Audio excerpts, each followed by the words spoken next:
to the show with your friend and mine. So tell me, Doctor Squee, who's it gonna be this time? We like to hear you talk, and we love to hear you listen. And if you are not subscribed, you won't know what you're missing. So welcome to the Doctor Squee Show. Welcome to the Doctor Squee Show. Welcome to the Doctor Squee Show. Headphones up. Here we go.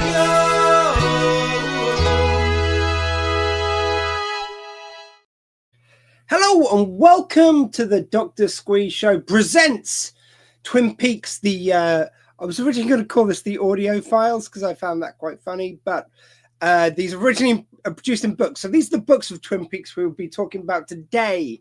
And it is, of course, Christmas. It's just past the actual festivities itself, but we're in that week between Christmas and New Year. So we thought it was a great opportunity for a Doctor Squee Show Christmas special. So in the past, we've done things like play games. We've had awesome celebrity guests. This year, the books of Twin Peaks. Of course, it was the natural thing to happen next. And what we're going to be doing, as well as going through all the books, we're going to also go through our pictures for what a third show of Twin Peaks after the original and the return would be. And one man is here to join me with that. He's had a promotion since we saw him last. Please welcome back to the Doctor Squee Show from the Retrek podcast. He is, of course, now Sheriff Jim. Howdy. Jim, what happened? What happened to well, the promotion? you know, how did it look out?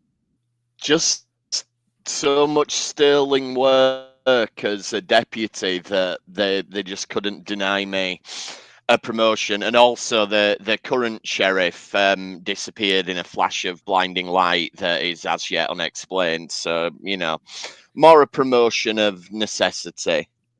That again. So we're, of course, you've got the wrong mug up.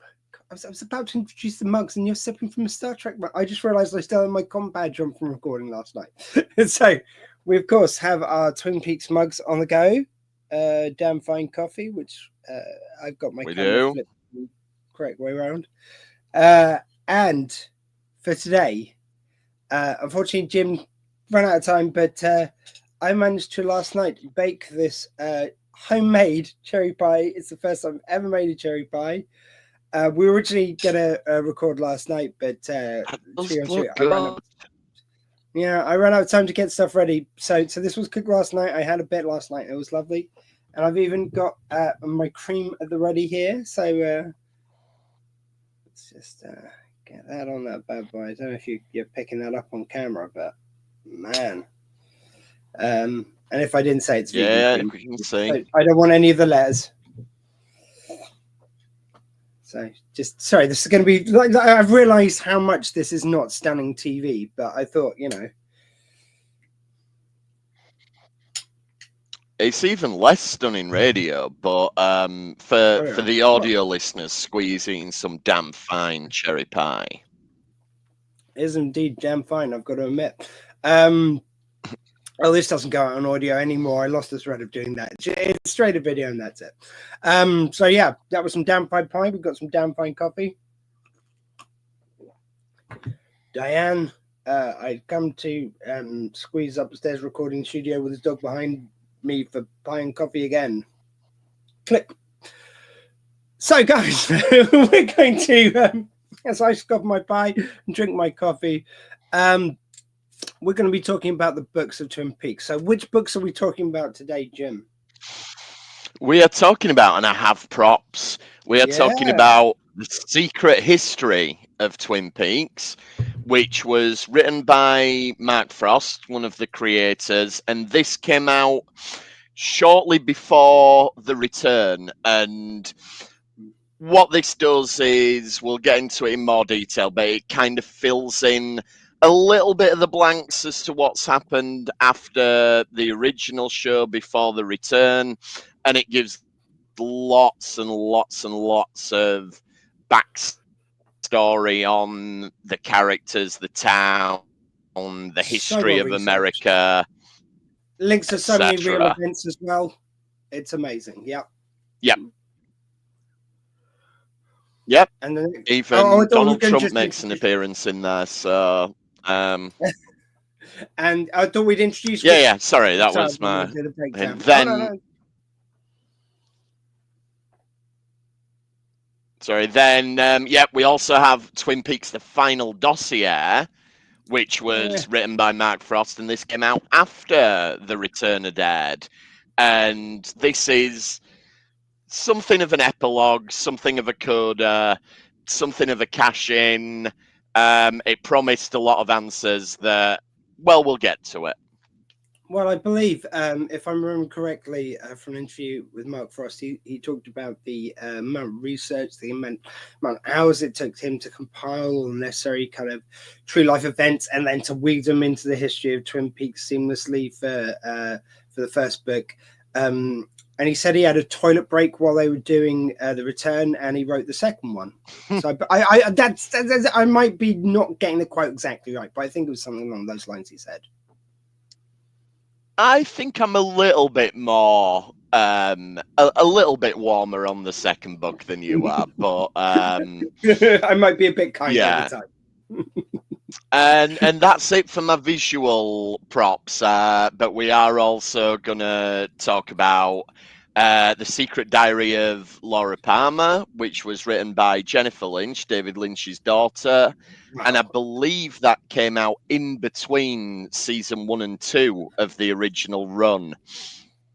I didn't know that. It is a stunning read. It is, they're like that one. Probably I had the least kind of like. In fact, this one and the next one you're going to mention, I probably had the least kind of like enthusiasm towards. I just felt like it was probably going to be retreading and stuff we've already had. This one, definitely not. This is just something else. We'll get into that. And finally, Jim. And finally, we have, I forget the exact title of it, but the Dale Cooper tapes. So is it Diane : the Dale Cooper tapes? Or the tapes of Agent Cooper? Diane, the Twin Peaks tapes of Agent Cooper by Scott Frost.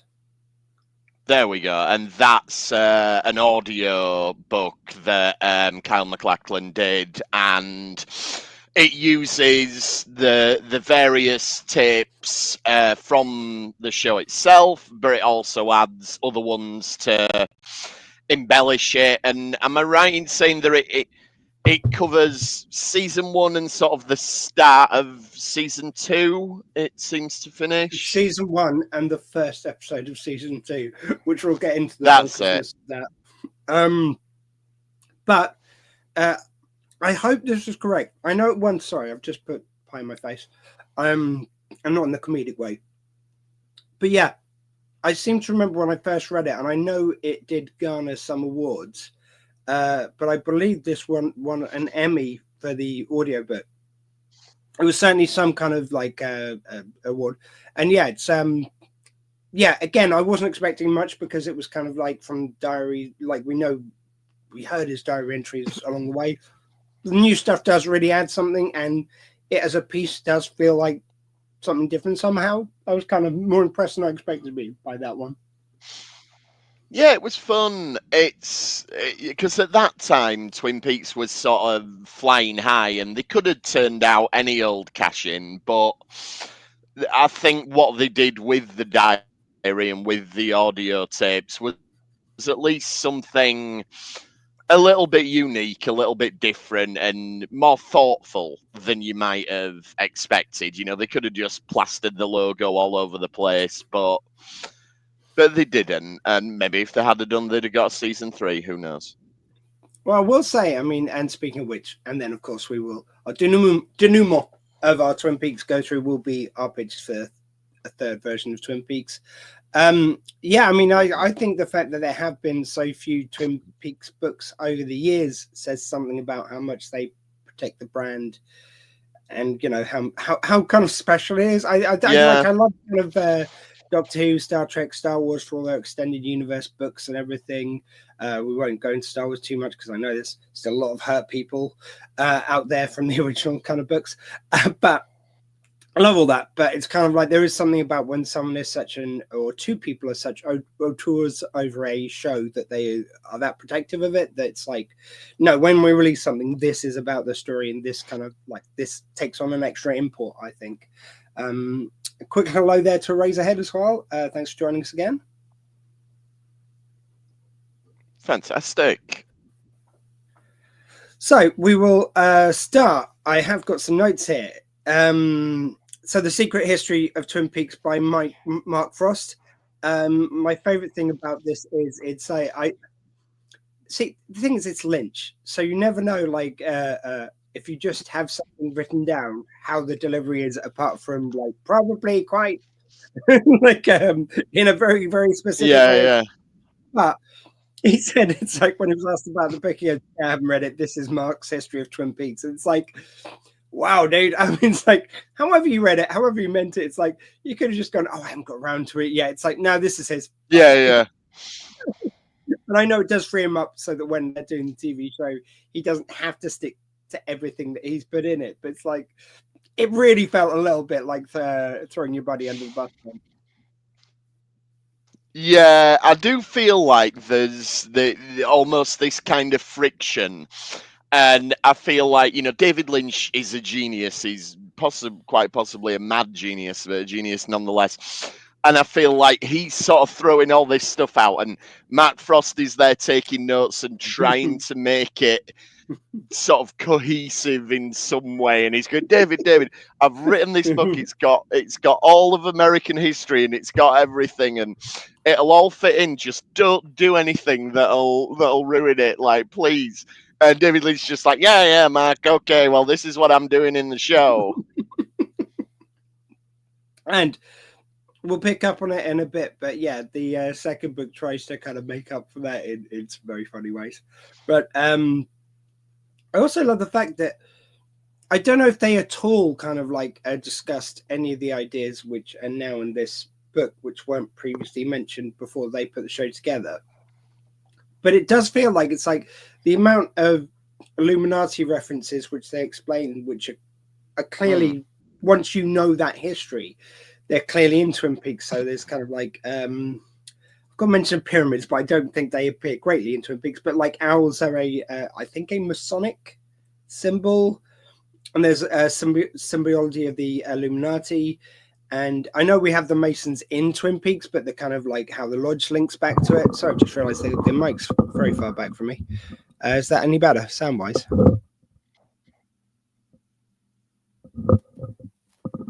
Jim, can you hear me?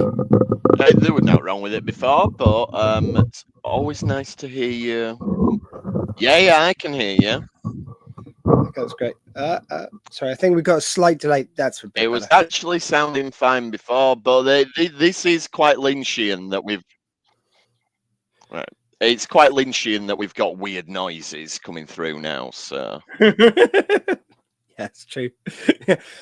Oh, sorry. We're gonna have to go again.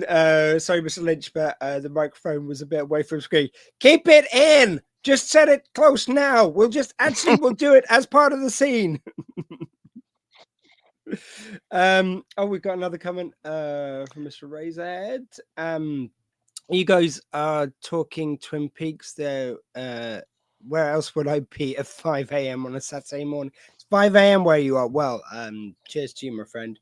It's 20 past 10 over here. So, thanks for making the effort.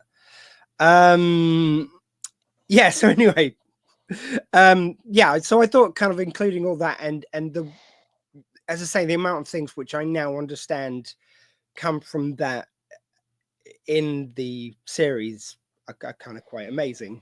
Did you kind of like, do you know anything about that? What were your feelings? Yeah, I feel like kind of what he's done is like I don't think much of this was planned when they were writing the show, when they were making the show. But what I think he's done is something really interesting. It's almost like an experiment as a writer to go, okay, it's almost like a critical analysis. Like, I'm going to take the text that we have, which is Twin Peaks season 1 and 2, and I'm going to take the bits of evidence and I'm going to take the characters and I'm going to make this backstory that largely fits with it. I think there's some contradictions and things like that within it, but I think it's impressive as a piece of work, regardless of your feelings on, you could easily not read this and not worry about it and enjoy the show for what it is. But I think if you do read this and you do enjoy it, it does add bits to the show, and it scratches that geeky itch that we certainly have, which is where when there's a show that's got mystery and it's got supernatural elements, we want to kind of make sense of that and find out more of that. And so it's world building, and it's fun world building, but you don't have to take it on board if you don't want, and David Lynch doesn't, which is cool. It's just fun. It's a fun addition to the mythology rather than an essential. But I enjoyed it. I thought it was a great book. I mean, even without them discussing it, I mean, again, it's just the amount of things which kind of link to these two Masonic and Illuminati worlds. Even if they didn't discuss it, I know. I'm guessing that Mark Frost already knew about the mythologies of those two worlds, and kind of when in his bits he added to the show, as you say. I think probably he was the guy who kept it as structured as Twin Peaks was. And maybe that's what the genius element of it is. You've got the kind of ethereal world of Lynch, and then you've got Frost going, it's like, well, like, here's the history, here's kind of stuff which will hold that amazing fantasy together. And it does seem like a wonderful blend. So I think he's got to have thought of some of this stuff, just because, again, so many kind of, again, I'm going to do a shit job of remembering what they all were, but he references so many things which are in Twin Peaks, as I say, like the owls, like the lodges, like, which relate to these two worlds. And now it's kind of hard for me to watch the show without thinking of, like, it's the Masons versus the Illuminati having this war, or that's what we call them. What we actually know now is they're like kind of very primal forces within the world. And I think a lot of it as well is like, we talked about it when we talked about the back half of season 2 of Twin Peaks, and they were throwing a lot of stuff out there. Like, they brought in the idea of aliens, kind of. There were certainly allusions to it, and they brought in all this stuff about the Owl Cave and Native American mythology and all of that stuff. And it's almost like Mark Frost has gone, oh my God, I'm going to have to write a book to explain how all of this fits in. And I think he's done a decent job of it. Am I right in saying you did the audio book for this? Oh yeah. This is worth saying for all of these, because I've got dyslexia and ADHD, so I couldn't so I'm a very slow reader, and I lose my concentration halfway through. So it's a great combination to be a book reader. So I do audiobooks nowadays. Trust me, if you've got either of those particular conditions, and especially if you've got both, just give in to audiobook. Like, people will tell you, sorry, I'm going to go off one for a second, but it's like, but like, there's a kind of snobbery, I think, over the years of the written text as over audiobooks. And I even heard people say, it's like, oh, what, you don't actually read it? It's like, oh, that takes away your imagination. Well, yeah, it does that maybe in some areas, but also gives you something else. So it's a different experience. But yeah, I would highly recommend, just make the jump. Fucking ignore everyone else. You'll enjoy so many more books what I was... that you don't end up because of. Sorry, mate. That's exactly what I was going to say. So I think with this book in particular, I think I've not listened to the audio. I've done I read the physical book, but I think both of them give a unique experience. Like, am I right in saying the audiobook's performed by some of the cast? Damn, I was hoping for a longer answer there. 1 second, yes. So we got. I was going to go into the form of it, so we'll chuck that in at the same time. So the conceit of this is Tammy Preston, TP, is putting together this history of Twin Peaks. Like, she's found these notes from the archivist, which, by the way, I love the fact that at the end they say who the archivist is from one of the things she's compiling. It's like, if you're putting a report together, surely wouldn't you finish it and then like it just that's the only bit which sounded felt a bit goofy. It's like, what if the answer's right at the end of this stuff that you found out? You don't pretend you don't know it or record all this other stuff where you don't know it first. But anyway. No, she's presenting this to Gordon Cole. She wants him to have to read till the end. If she just told him up front, he might be just like, well, I know who it is now. Also, you're right. I think Gordon Cole, as a character, would want to go on the journey. You're right. It makes perfect Twin Peaksian sense. So you've got oh god, sorry, I should have written down her name. The lady who plays Tammy Preston in The Return. She's kind of narrating she's the narrator within the book. You've got you do have a cameo by Dale Cooper, Carl McLaughlin later on. You've got what's his real name? Deputy oh my god, why name's suddenly escaping? Deputy Hawk. Sorry, of course. Hawk reads a bit, Dr. Jacoby reads a bit. So you've got kind of quite a few people kind of peppered in. The guy who's playing well, spoiler alerts, but the guy who plays Don Davis's character, he voices his character. He's, I believe, got a part in the Return, in a brief part, but kind of like takes up his. He's the guy. Oh, for fuck's sake! I'm gonna have to Google it while in a second. But he's guy who's been in absolutely loads of stuff, including 24, and he's just got this most wonderful voice. But sort of like because you don't know at the beginning who's reading it, and again, fuck it, spoiler alert. Like, we're going to spoil these books, but it turns out it's Don H. Davis's character, Major Briggs, who's reading it. But because it's a different guy doing his voice, it kind of like it's sort of like you don't guess it necessarily as quickly as you would, even though that's cool. There. So I thought it was a new character, or someone that we were going to reveal is a grown-up version of one, the other, something like that. So it threw me for a little bit longer, because the further you go in, the more things it is where it's like, well, surely this has got to be Briggs at this stage, but that doesn't make sense. Yeah. It's the right voice. So yeah, it is a nice kind of collection of voices they've got on there as well. So if we just go through some of the kind of like main bullet points. Well, can I just before we do that, can I just show a little bit of what they've done visually with it? Kirsten Bell is her name, I believe. Thank you, Razan. So the way they've laid it out is, I don't know how well that's coming up on camera, but yeah, like, so when you get dossiers, you get bits like this where parts are redacted.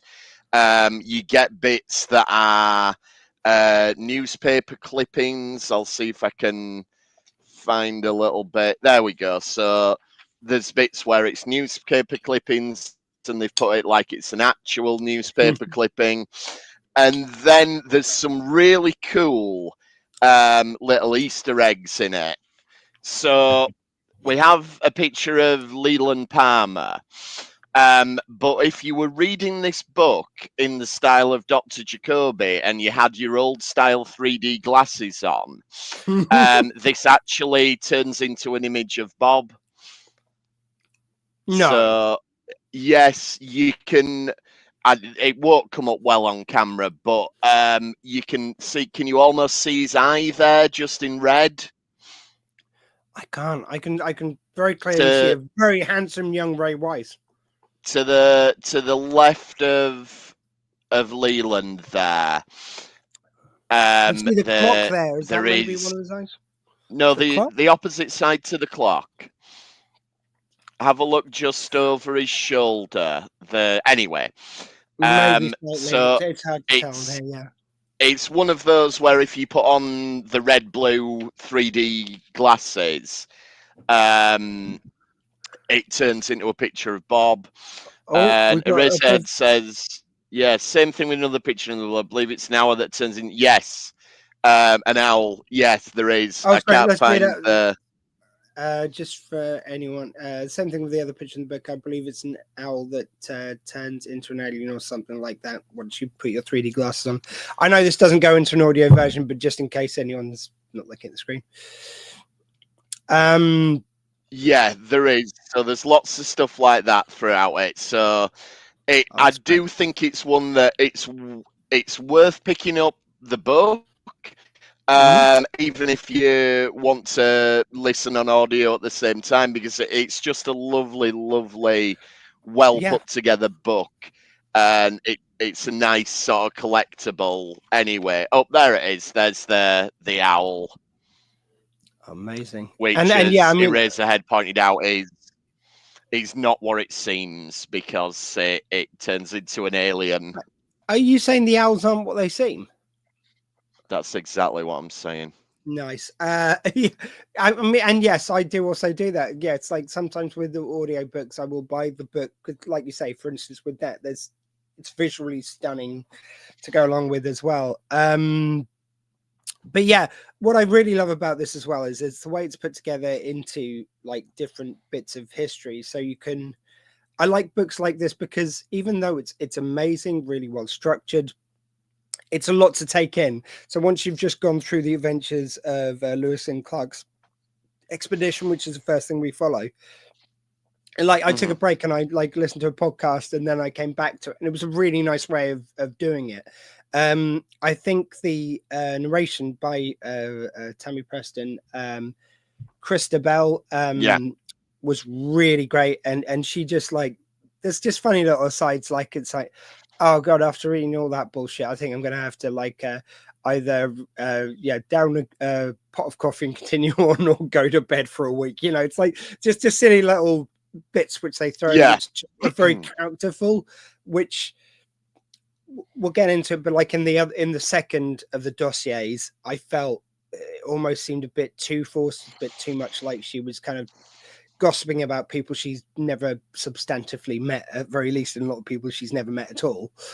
It's I like the line that they draw with her of her being, she is in for these kind of like crazy kind of journeys we're going on, and she's not immune to a flight of fancy, but you feel like she's the grounded one with all these kind of by the time she joins, with all these old men who just goes like, let's go and do this, and she's maybe one goes like, or we could follow procedure and do this. She's almost doing what we're saying Mark Frost is doing behind the scenes in Twin Peaks. Yeah, and it fits chronologically because they don't sort of formally induct Tammy into the Blue Rose Task Force until the return. So she's kind of a regular FBI agent, and Gordon Cole's turning on, hey, read through this thing and let me know what you think. And she must be thinking, what on earth is going on here? Oh, I love the fact that she isn't, though. She's never fazed by it. Sorry, interrupted. No. She's almost like Scully at the start of the X-Files, where they first bring her in and go, and obviously the X-Files owes a lot to Twin Peaks anyway, so not least David Duchovny, but well, we've said before, it's like Twin Peaks, it's like with Star Trek, Doctor Who, Star Wars, they all kind of like Doctor Who may have been the chronologically the first one, but they've all borrowed from each other so much over the years. And I think in a loving sibling kind of way, the creators aren't at war the way some of the fans are. And so, I think we've kind of got a similar relationship between Twin Peaks and X-Files. Maybe they borrowed a bit from the X-Files when they came back. And I kind of think that's a lovely thing to do. Sorry, Mel. Yeah, I think you couldn't not, if you're playing in this sort of genre, like the X-Files was such a huge pop culture phenomenon, that if you'd have come back and not taken some things from that would have been weirder. And also, the X-Files ended up doing, 11 seasons? So they've pretty much covered every kind of weird. So there's going to be allusions to it. And, I mean, I love the X-Files. But I think you'd struggle to find someone who would who would argue that it didn't go on a little bit longer than it perhaps should have done. And no, I think those episodes where they didn't have David Duchovny, but they tried to do a Mulder-centric episode by having him just being missed, were the best they ever made. oh yeah, the first episode of season 9 is great, where they go, oh yeah, Mulder's in the shower, and you just see a shower, and oh no. Oh, can I throw in another one? Sorry, we'll get back to Twin Peaks in a second. We've got way too much to cover. It's like we don't need these tangents, but I'm going to go on one anyway because it's me. But I love this one where they had it's Reyes and Doggett, and Doggett gets shot at the beginning of the episode, and Reyes basically just decides they're in an alternate reality after that point, Yeah, or just before that point, with nothing to back it up. Like, it's the wicked, like, there's no quasi-science, there's no kind of mythology. It's just like, we know all realities exist, so yeah, we're in one. That's it. It's it's season 9 of the X-Files was a season of television that happened. So let's quickly go through the kind of the headline events which go on from the history of America in this Twin Peaks book. So we've got Lewis and Clark's expedition and President Thomas Jefferson. And then I'm going to just pair these together a little bit. Then the fight of the Nez Perce people with leader Chief Joseph. So that goes into a bit with the history of the Native Americans. And both Lewis's, who died under mysterious circumstances, which they write in, and Chief Joseph go on vision quests where Twin Peaks will be. And again, there's so many kind of like things which I end up looking up after this. Yeah, which happened, and it's like just individual letters, and like they haven't. I think what makes it seem more real is they don't just go. It's like they do bring up things like, I think the assassination of Kennedy is mentioned here, but certainly it's mentioned in Twin Peaks somewhere.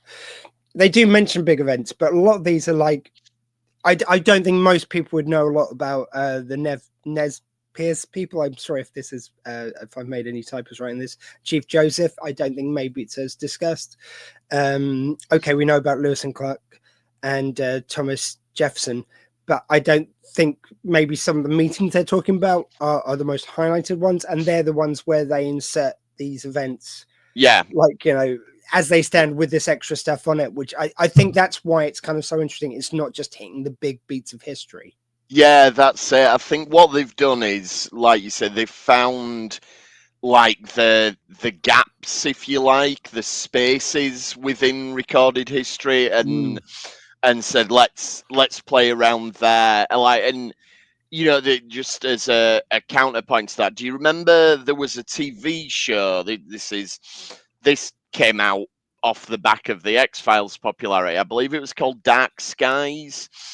And the concept of it was, we're going to do, each season's going to be a different decade, and we're going to show you that aliens were involved in everything. And season 1 basically started with Roswell, but then it jumped to the 60s, and it did like, well, the Beatles, when they first did the American TV show, that was aliens, and this was aliens, and that was and it took really famous moments and presented them, and that makes it even more fantastical. Whereas I think what they've done here is they've picked out those little quiet points in history and gone, okay, let's explore that a little bit. And I think that's a fascinating way of doing it.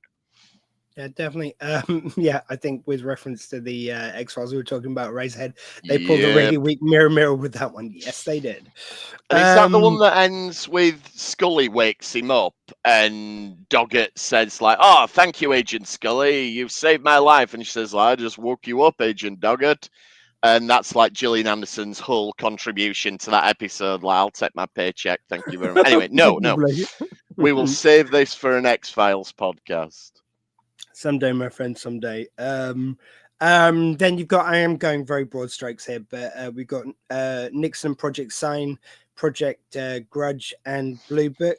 So that I thought was really interesting, and some of the kind of like, I believe based on genuine like interfighting between these kind of like groups who are trying to look into aliens. And I just thought that's great. It's like something Oh God, I'm sorry to reference this. So, like you mentioned Trump first, so I think I get the pass on this, but but it's like it is sort of like you feel like with Trump's first administration, what's going to happen in a minute. The reason why they didn't get more done was because of the infighting, and the only reason why I bring this up is because it feels like these people who are certainly seen as alien observers as being on the fringe.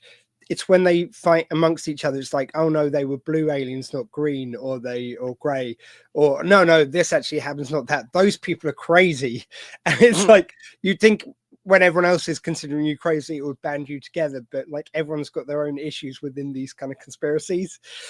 Yeah, and we see this all writ large here, and again, this is stuff that actually happened, and Nixon obviously. His general fuckery gets involved as well. But I just thought that was all really interesting. Yeah, I really like all the stuff about Blue Book, and like again, I'm sorry to keep referencing the X-Files, but we're in very X-Files adjacent territory here. But I remember when the X-Files was big, and they talked about things like Operation Paperclip and the Majestic 12, and obviously Roswell. And I enjoy that in this. They've sort of picked perhaps the lesser culturally known things like Project Blue Book, which I don't think is as widely known as like the Majestic 12 conspiracy theory, and the fact that it's almost like they're respectful of the fact that, well, other TV shows have had the fun with that stuff. Let me see if I can find something a little bit more obscure, and this can be the Twin Peaks stuff. And Blue Book's quite a lot mentioned in the original, like, to do with the history of Major Briggs, Briggs. Definitely. Yeah, and Project Sign he worked on. Grudge, I don't think so as much as mentioned. No, I don't think so. Because again, as we talked about at the time, I feel like whether it was Mark Frost, whether it was one of the other writers, it appears it wasn't David Lynch. It seemed like they wanted to get into the government UFO theories side of it, and I don't think they were going to go aliens. I think that the aliens, in inverted commas, are what we know as the residents of the lodges. I personally, even after reading these, I don't think they're aliens as in they come from another planet. I think they're beings from another dimension, and that they've been mistaken for aliens in the traditional sense. I think that's what they're getting at, which is a nice conceit, because it goes, okay, I'm not saying they're aliens, but it means I get to have a load of fun with all the alien conspiracy theory stuff. So yeah, it's a nice conceit by Mark Frost there. And I think we also bring in the whole thing of when the show started. Like you say, I think they referenced some of that stuff earlier on, but it was more, like you say, I think leaning towards this is Major Briggs' history. This is why he goes on to being so kind of like linked into all this stuff, is because he looked into aliens, and that's what led him onto the lodge. Whereas when you had series 2.5, for want of a better phrase, that's when they lent into the aliens, because I feel like it was other writers coming in trying to take the ball where it landed. In fact, there wasn't even like a showrunner effectively, because they both went off as we discussed before. So basically you've got writers scrambling. I think they mentioned someone who sort of quasi took the lead but wasn't the showrunner, and then they brought the aliens in front and center. So it's almost like I feel like this is Mark Frost passing this out and trying to like square that circle a little bit. We've got Razorhead. Some people believe aliens aren't from outer space.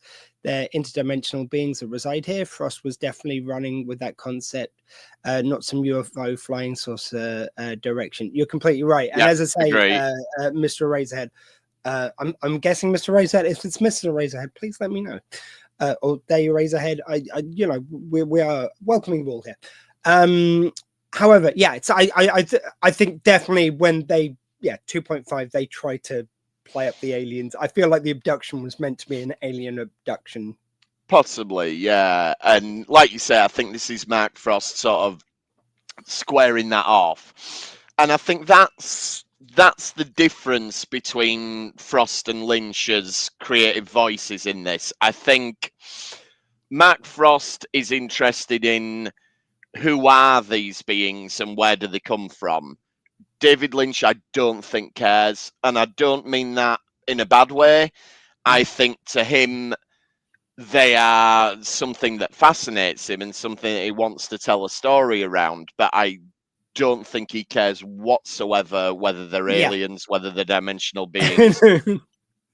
Whereas I quite like the fact that Lynch is interested in telling the story and the emotions and the characters and the way it goes, and then it's almost like Mark Frost is David Lynch's archivist. Like, Lynch he is is the throwing archivist. all this stuff out, and Mark Frost is going, "Okay, how does all this work?" Yes. Oh, I love that. And actually, I did feel like reading these books was very informative to what, because when we were talking about before, we mentioned Frost, of course, but we did, I think, give a lot of the credit to Lynch, which I get the feeling he's certainly the chief creative force. But like you say, I think it's like Lynch is like, right, here's all this mad shit that happens. What does happen? We don't need to know that. Like, it'll just be enjoyable that it's happened, and it'll get you, like, your mind just racing over how that all works.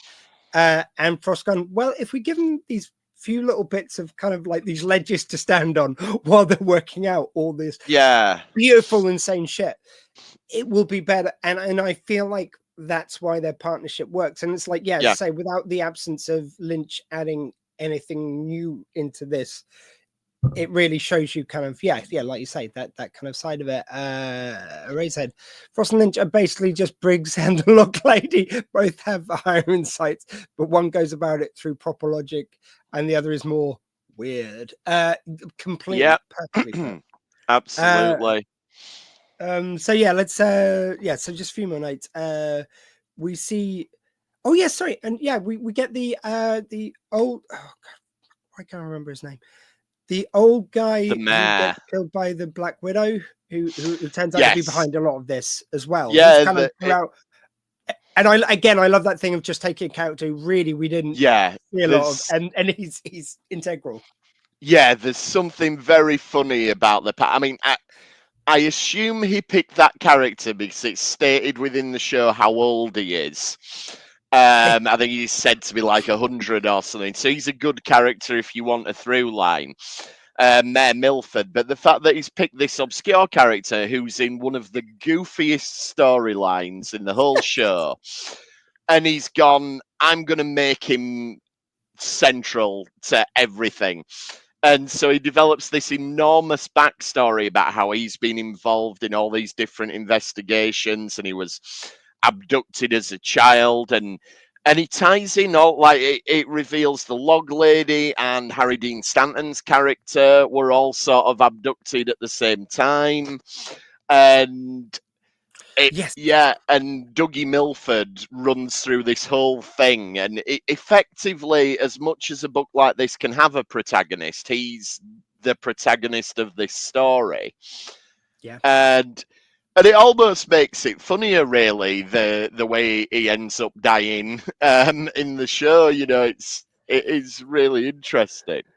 But I mean, it's like I don't remember any time that Major Briggs chatted to him, like, because they were both at the wedding, and it's like you think, well, they worked together for years. Like, they're not going to say hi. Like, that's the only bit which kind of a little bit, and I know it's just a trifling point, given that he's done such a wonderful job of giving this character this whole extra, like the Rosencrantz and Guildenstern of Shakespeare in their own tale. Like, this is basically that for this guy.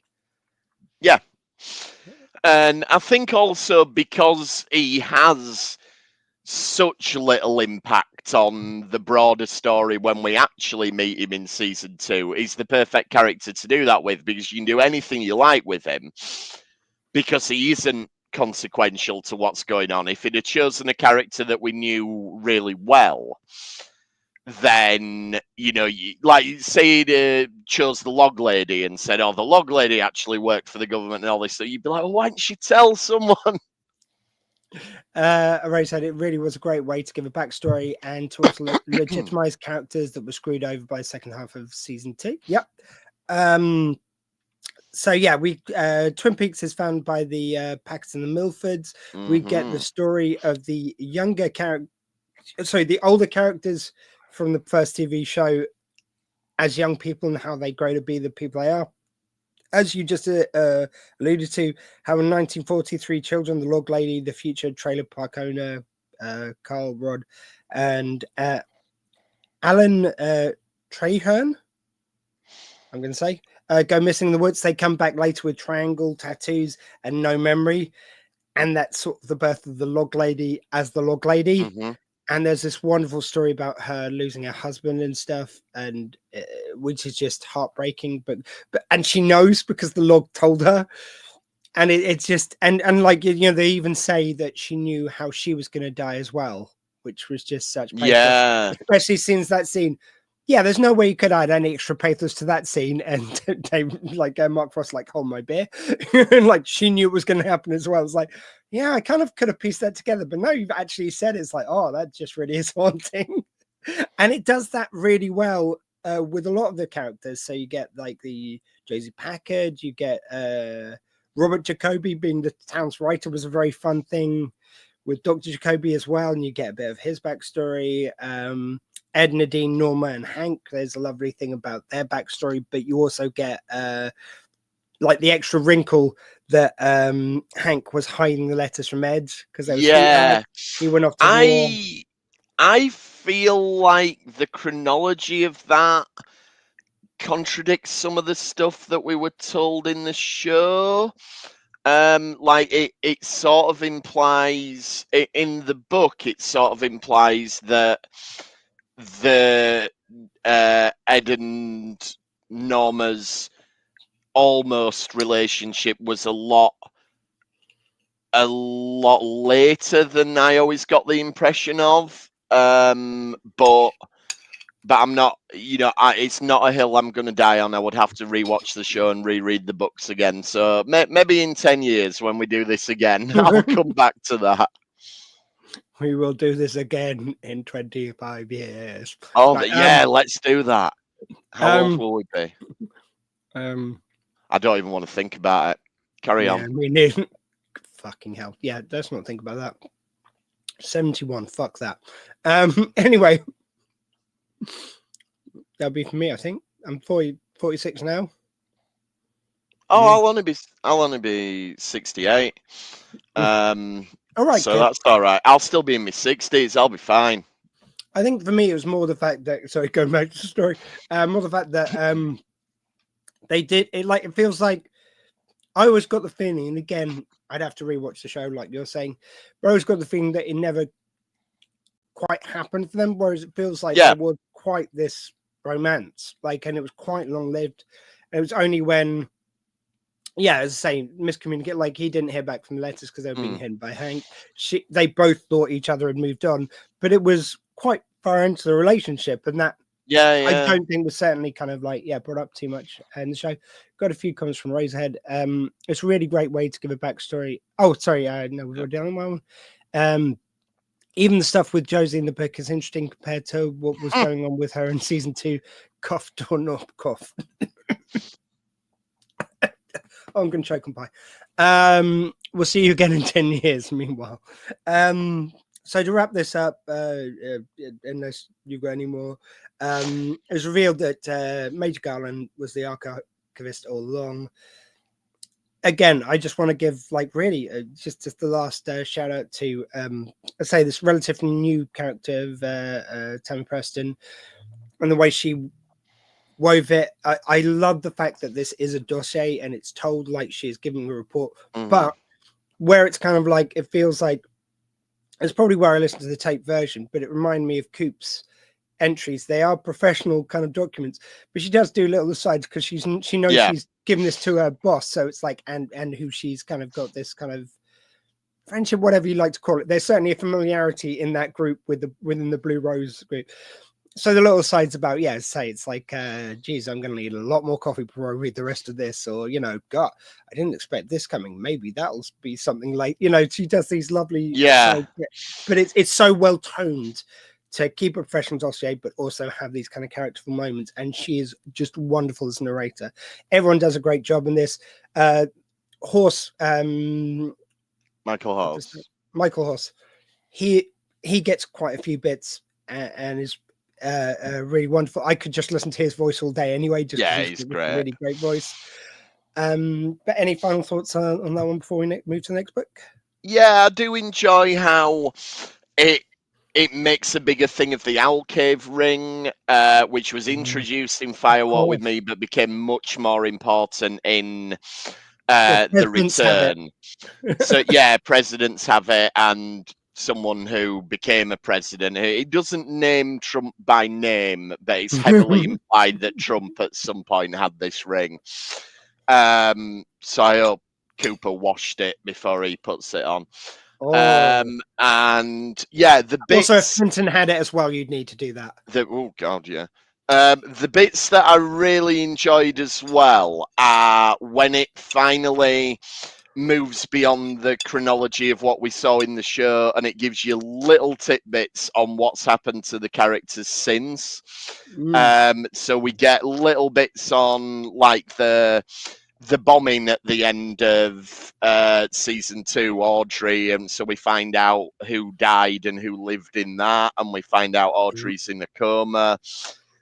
So it gives you just those little hooks to get you ready for what we were gonna see in the Return. So I think it's, if you're a fan of the show, it's definitely a worthwhile read, listen, however you want to consume it. But a work of love, I think, that book, and perhaps the next one less so.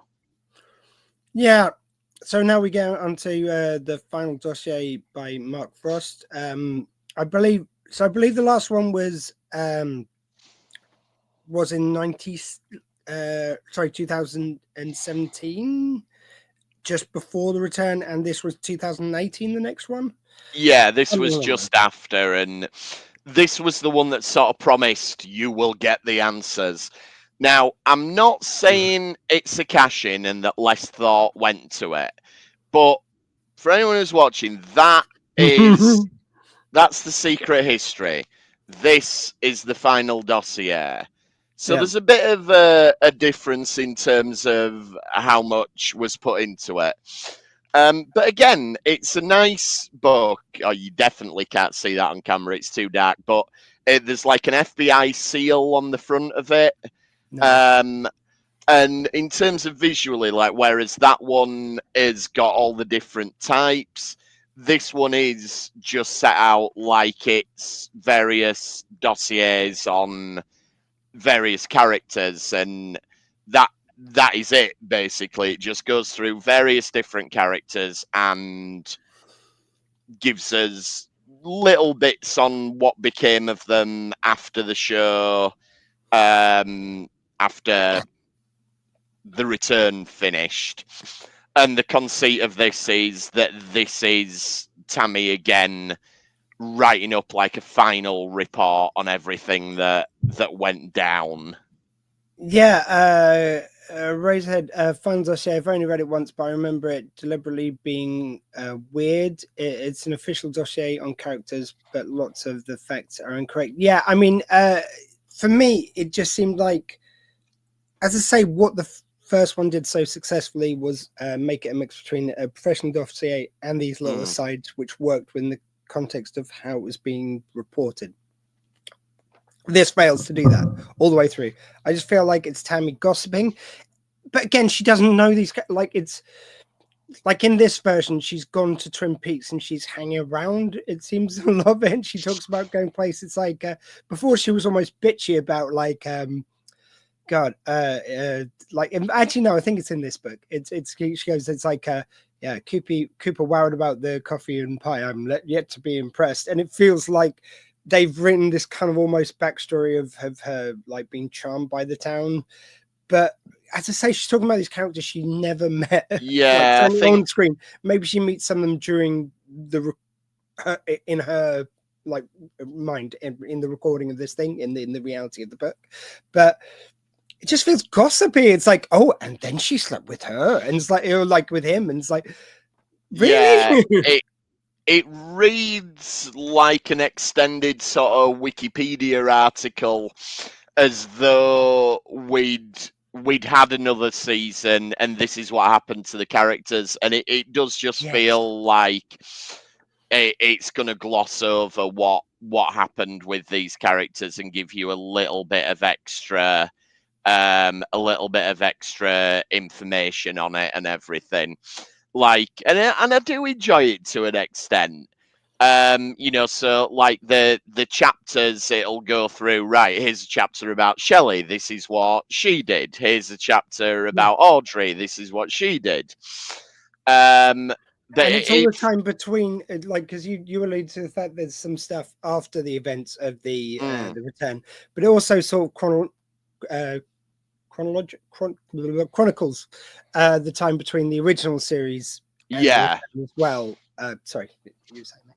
No, absolutely. Like there's almost a sense of, right, this is after the return. Yeah, okay, we didn't tell you any of this in the show, so I will bring a book out, don't worry, and I'll give you, because they must be aware, and again, maybe this goes back to that relationship between Lynch and Frost, that you imagine Lynch might have said, well, should we tell the audience what happened to Shelley in between? No, they don't need to know that. And so Mark Frost got off and gone, okay, well, look, I'm gonna give them what happened, okay? We don't have to do it in the show, but. And I feel like, and there was just so many moments, which, as I say, I kind of sort of alluded to before, but I love the bit where he's like, where they go, it's like, oh, and as chronicled in the previous dossier, when this person wrote this letter, we now know they were lying, because it's like, oh, so basically Lynch has contradicted something you've written, so you and I kind of love things like that. I love it when they make excuses up to make things work. It's just a bit of fun, and like that's probably one of my favorite bits. Is there's about 4 or 5 of those, and it's like, you can imagine him like, David, I spent 2 years writing that book. Don't worry, I wrote the other one in 5 minutes, but that one I took 2 years. Yeah, though, can I just bring in a rose head quickly then? Sorry, back to you, sir. Since a lot of the facts are incorrect to what we know from the show, my theory is the Final Dossier is a dossier of the characters from the second world some people believe was created when Cooper tried to save Laura. I could get on board with that, because there is bits at the end, and I think this is where it really does add something. Is like the final few entries, there's bits on Philip Jeffries, there's a bit on Judy, and this is where we find out, well, it's heavily implied that the little girl from episode 8 was Sarah Palmer. And the fact that we find that out in the chapter called Judy implies that she perhaps was this being known as Judy that we'd heard a lot about in the show. So I really like that it's kind of giving you a little bit more to chew on with that. Yes. And then like the final entry in it is this conceit that I'm in Twin Peaks, but people are remembering things differently now. Like it's said that Laura Palmer wasn't murdered, she just disappeared, and it was disappeared the night when she was due to be murdered, as we know. And all the stuff with the train car happened, but then she just seemed to disappear. And I love that. And the fact that their parents still went mad, basically the mum still went mad as a result of it, and the dad never didn't get what the conclusion was with Leland in the book. I can't remember. Timeline. So it does. I mean, certainly the end does. Like, sorry, I was a bit dismissive for Razorhead. I apologize, but certainly the end does suggest it's in that yeah, they do discuss what's changed. I always just took I've just listened to it the first time, but I took the rest of it as kind of what happened in the timeline we know, and then the end changed. But you're right, like, I mean, there's no reason why the rest of it might not have changed. It could work. Yeah. The logline name isn't even the same. Characters met other characters in a completely different way in the show compared to the dossier. I'm not saying it is the answer, but it's cool to think about. No, I agree. Laura's missing. Leland offs himself on the anniversary of the death of family. Thank you. Yes, I believe you're, as always, correct to raise the head. Sorry. So there's this implication then that even though Cooper's removed Laura from that timeline, effectively saving her life at that moment, but if we extrapolate from that, Bob would still be in the world, Judy would still be in the world, so it's likely, that these characters would still not have nice endings. I mean, let's speculate on Leland then. So do we think Leland takes his own life because Bob has had enough of him as a host and leaves him, or has Bob already left him and Leland gets his memories back as what he did and that's why he does it? Who knows? Okay, I'm going to contradict something which I will later bring up in my theory of a third Twin Peaks. However, within the confines of how this is written, I'm going to say, yeah, like Bob was so annoyed, like, you know, because it was like, as I've said previously when we talked about it, I feel like there was always this thing of like Bob's taken Leland, and I don't want to insult Leland because I don't think he's a bad guy, but he's a corruptible guy. And so a corruptible person is easy for Bob. That's not interesting. Whereas what he really wanted to do was get Laura, and he always failed to do so. So the fact that he was robbed of his prize, and probably on some level, because they exist outside time, knew it was Coop who did that and who thwarted him ultimately. So that kind of like ultimate good thwarted him. And then I think it was just, it's like, right, on the anniversary, I'm going to make sure it hurts as much as possible, and I'm going to fuck you over because that's my only play left. I mean, of course, I can exist in the world and go around and kill other people, but my prize has been taken from me. I think somehow he knows that he was created at the same time as Laura as well. Yeah. Right? And so that that's his counterpart, and he could never defeat her. So yeah, that's my kind of my bit on it. Oh, Razorhead. One of two. Even if Laura goes missing, Bob was still inside Leland. Woof. So you can assume Leland was still doing horrid things to Laura. Once Laura goes missing, Bob has no need to stay in Leland. Yeah. So I think we kind of gel on that one. I will read out 2 of 2 when it comes up. Be honest with you, I haven't got too much more I want to. No, it's a fun sort of addendum to it. But I feel like, I don't know, maybe in the back of their mind at this time, it was, you know what, we might come back, there might be another show. So it doesn't give you, right, this is what everybody was, this is what happens to everybody, this is what happens to Cooper, this is what the ending of the show meant. Because I feel like they wanted to leave those plates spinning to some extent. Agreed. So 2 of 2 from Razorhead. Therefore, Bob wouldn't exit Leland. Leland wouldn't realize anything he's done now that Bob. And my headcanon is that's why he offed himself in the other timeline. Bob's gone. So now that Bob's gone, Yeah, I agree. I think that's all kind of probably true. And I think it just reminded me of like, this is one you'll get, Jim, when you had the Captain's Log, the official encyclopedia of everything that's ever happened in Star Trek got released. And then a few years later, they revealed a supplemental, which covers a bit more. It's a bit thinner, but still a kind of fair-sized book. Then there's additional 2, which is like a piece of paper, basically. And it's like, okay, give it a few years before you write the next one, maybe. Or well, that was the last one in the series because obviously no one was going to keep on buying year after year. So it's just, that's this, basically, I think. But I think you're right that they did leave it open for what they should have done is, after this was released, they should have reissued the secret history with this bit tacked on the end and just had it as one book. You know, I was going to say there's no reason not to, but there is, because I bought The Secret History when it first came out, and then in preparation for the podcast, I paid full price for that. So there you go. That's why they keep it in circulation. But no, I'm glad I've got it. It's nice to have. But you know what? Just combine them into one volume, and nobody's going to lose any sleep over it. And maybe just rewrite Tammy's bits, because it just fucking annoys me. I'm sorry, it's too gossipy. It's everything against the character. Like, she just was not like that in any iteration we've seen. But anyway, I digress. We're gonna very quickly, I think, cover Diane, the Twin Peak tapes of Agent Cooper, written by Scott Frost. I'm guessing some relation to other Frost. I want to say his brother. And I think it was 91. This came out, might have been 92.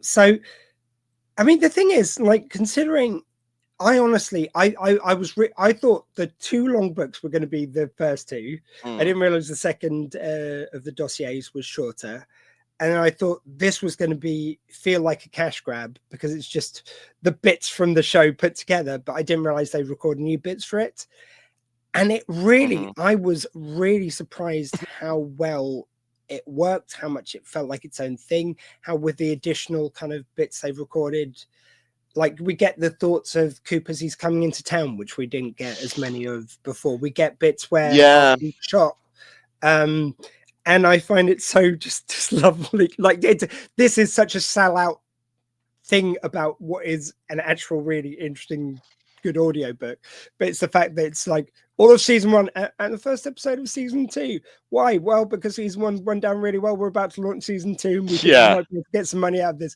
Can we wait until the end, or at least halfway through season 2? Yeah, we want some cash now, please. Like, I feel like, you know, there was someone at least in the meeting which was going to say, "Oh, we'll just wait." Like, you know, like Frost and Lynch have got all this really great stuff coming. I think that would be a wonderful. No, we want money, thank you. Yeah, like, it's like you used to get, and you know, the internet killed this sort of book, but do you remember you used to get books that were like guides to TV shows, and they'd release them when a TV show got popular. So like, one was Slayer was the guide to Buffy, and there was one called Extreme Possibilities that was the guide to the X-Files. And I think those ones were really, really popular. So the publisher decided, right, we need these for everything. And you'd get a new show that had come out. Like, I remember the Smallville one. And it came out, and it was season 1 covered in great detail, and the first 7 episodes of season 2. And it's clearly they've just said, this is the deadline for when it comes out. Write as much as you can do up until there. So yeah, there is a bit of a sense of that with the tapes, but it is fun, like you say. We get these ones where it starts with him buying the dictaphone, doesn't it? Where he sends the message to Diane going, I've bought this dictaphone, and it's such and such a make and such a brand, and it's great. I can record my thoughts and everything. And you think, oh, poor Diane, she don't know what she's getting into now. Like, she's literally going to be getting hundreds of these every day now. And do you know, I actually, when I was moving back in, anyone doesn't know, I moved in to help my elderly mum about the place after a fall. And when I was moving, I found, like, I'd kept like my first podcasting microphone and a few other bits, and I found the dictaphone I recorded my first ever podcast on. They did have kind of early home studio stuff, but it was very expensive at the time, and I was just seeing if I wanted to do it. And so when I found, I really wish I was able to find it for the I just for the intro bits, like, Diane, we're now doing the books this you know, couldn't find it because shit's still in boxes and stuff. But it's like, it just when I saw that on Twin Peaks first, it did make me think of that, and it's like and about how cool that technology seemed to be of a dictaphone. And it's just so much of its time and so much of what would have been cool. So yeah, like you say, him buying it and that exciting moment. And it's like the same as buying a top of the range PC now or a big screen TV. That's the huge excitement, and it just represents a timeless moment about something which is so of its time. And Yeah, absolutely. And there's fun little bits that it adds in, like there's a bit where he just says, Diane, add to my sound collection the sound of a Canadian woodpecker, or I can't remember which bird it is, but something like that. Burns as well on this. Yeah, and it just conjures this image that Diane has to keep this record of all the sounds that Cooper likes. Like, and there's a bit where they reference the bit where the llama sort of snorts at him, and then they add an entry where he says, like, llamas have terrible breath, and yeah, so they do have fun with it.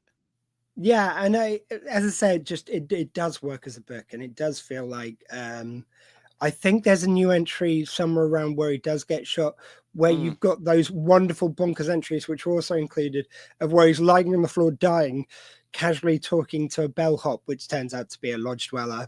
Doesn't he turn out to be the Hand? Because I think we see him transforming into, or the Giant. I think we see him transforming into another. Bellhop turns into the Giant. The bellhop is the Giant. Yeah. Yes, that's it. And again, I just that was one of my favorite weird moments where he goes like, I'm just here to sort of like whatever he's doing, grab your tray from dinner. It's like, oh, it's just over there. Are you okay? Yeah, I'm fine. Okay, see you later. Like just doing nothing about the fact the guy's bleeding out on the floor. And once you get that he's a lodge dweller, and Coop's obviously having a he's bleeding out, so you could say delirious and everything. It's just so Twin Peaks to have that moment where someone's bleeding out, just a bellhop to come to do whatever shenanigans his usual job is. Eraserhead, he's the Giant, one and the same. Yeah. And just quickly, Eraserhead said, if the two books are in fact referring to different timelines for the first two, I'm okay with being separate books, but I get what you mean. Yeah. That makes sense. So yeah, really, I think we just both agree it's a really good book. A lot of it, it's no new information, but it's fun. Some context and some kind of like characterful stuff around the information, characters to reaction to some bits we never saw. And again, the fact that I'm pretty sure it was an Emmy or a Grammy. I think he got Kyle MacLachlan got something for his vocal performance. Yeah. Considering he recorded maybe 3 or 4 entries, which probably took about 10 minutes in the studio, easiest huge award ever won. And it's like with isn't it Judi Dench who won, or it might have been the old lady from Titanic, or it might be both of them. Judi Dench, it's like 2 minutes. Shakespeare in Love. Yeah, she's in it very, very briefly, and she won Best Supporting Actress for about 5 minutes of time. But then Anthony Hopkins won Best Actor for Silence of the Lambs, and his screen time something silly like 16 minutes or so. I would have to check it, but it's something daft like that. I know he's in it a little bit. It really, you never realize until someone says. It's like when they were doing the new Beetlejuice film. Michael King's his kind of condition was he's in it for no longer than he was in the first one. Yeah. And I mean, I think he tried to sell it as kind of like for the good of the movie, that's how it feels like he should be. And I think he believes it, but I think he's also like, yeah, and they'll still pay me the exact same amount of millions for that amount of screen time. No matter what, I could be on for 2 minutes, and they will back up the truck of money to my house. That's got to have been in his thoughts a little bit. I'm sorry, So yeah, I think we both love that one, but there's not too much extra to add. No. Whereas for this next one, I am fucking obsessed with this. It's definitely this one and the first dossier, Secret History, a toss up for my favorite. I think it might be this one because when I went into this, as I say, so it's the Secret Diary of Laura Palmer by Jennifer Lynch, which fucking just shows she is a chip off the old book, the way she writes this. But I think the way the writing is as intense and is reminiscent of David Lynch in so many ways. But the fact that she, I think she's a bit less realist, but very visceral in the way that Lynch is. and she clearly gives the female perspectives, because I think the way that Laura Palmer's always written for really well, whether in allusions to her or her actual presence on screen. But the level of detail of what it's like for a woman to go through these things that we could only just imagine, and taking her power back throughout it. We'll go into some more specifics, but for me, it was the fact that I'd always said that I feel like Bob couldn't corrupt Laura because she kind of took her agency. She kind of like tried to work towards good. And I think what this really highlights is that she takes like so many drugs. She has so much sex. And these are things which are often painted mainly against women to be kind of bad and sinful things, and things that take, you know, you're a slut if you do this, but if guys does it, it's fine.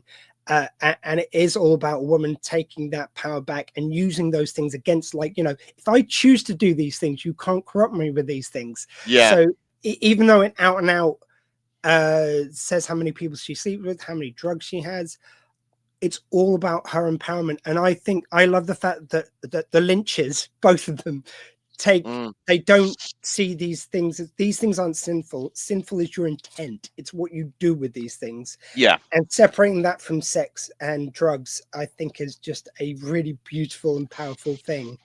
That's my little intro into it. What did you think, Jim?